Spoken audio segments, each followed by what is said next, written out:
បាទសួស្តីបងប្អូនទាំងអស់គ្នាថ្ងៃនេះយើងមកដឹងអំពីរបៀបនៃការបង្កើត Instagram ងាយស្រួលក្នុងការបង្កើតនៅឆ្នាំ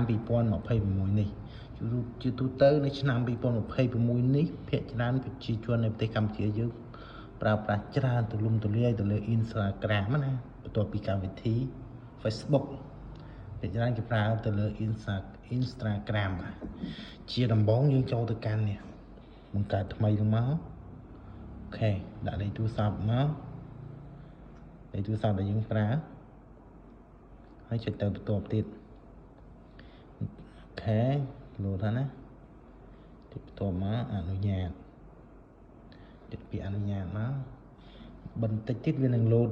លេខកូដឲ្យយើងហើយចាំមកស្បកសិនវាប្រើពេលមកស្បកដែរបានវាលើកលេខកូដអូខេខលមកជាអូខេរួចរាល់ហើយបន្ទាប់មកទៀតយើងបំពេញពាក្យសម្ងាត់ដែលយើងចាំណា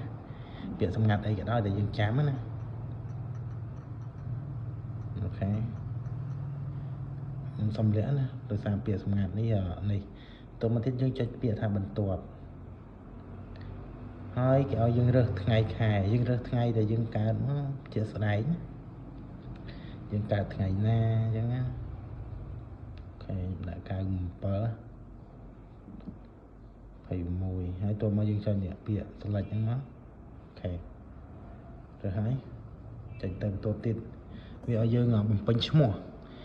យើងដាក់ឈ្មោះខ្មែរក៏បានឈ្មោះអង់គ្លេសក៏បានតែគេឲ្យយើងពេញឈ្មោះពេញតើខ្ញុំពេញឈ្មោះពេញណា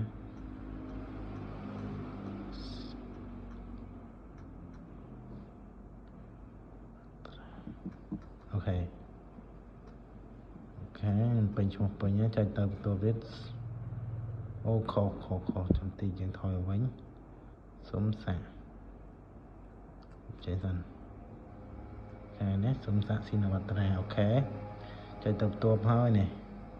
ចុចទៅបន្ទាប់ហើយគេឲ្យយើងបន្ទាប់ទៀតអូខេបន្ទាប់មកទៀតយើងចុចពាក្យថាយួរប្រមចាំស្មោះសិនងាយរបៀបនៃការបង្កើត Instagram សម្រាប់លេងបាទអូខេនេះកន្លែងរូបភាពនេះគេឲ្យយើងដាក់រូបភាពបើយើងចង់ដាក់រូបភាពនេះយើងចុចកន្លែងបញ្ចូលនឹងមកថតរូបនេះរើសនេះទី2នឹងមកជ្រើសរើសយកវិចិត្រករមកអូខេចុចពាក្យអនុញ្ញាតមកហើយយើងរើសយកពាក្យណារូបថតណាមករូបថតនេះសិនមកអូខេ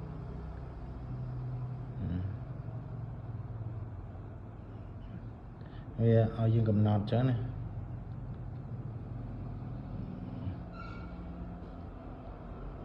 វាឲ្យយើងកំណត់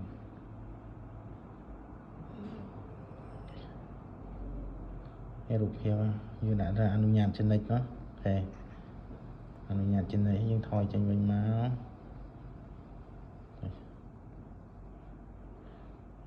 យើងឡងមកនេះយើងឡងមកយើងចង់ដាក់ពេលក្រោយក៏បានដែរឡងទៅមកអូខេប៉ុណ្ណឹងយើងបានបង្កើតបានហើយចុចអូខេណាចុចពាក្យ down មកហើយយើង reference មក follow ហើយចុច script វាមកចំឡងទៀតមកអូខេរួចរាល់នេះយើងបង្កើតបាន channel មួយរួចរាល់ហើយគឺងាយទេបងប្អូនក្នុងការបង្កើតInstagram បាទងាយទេបាទសូមអរគុណបាទវីដេអូមានតែប៉ុណ្្នឹង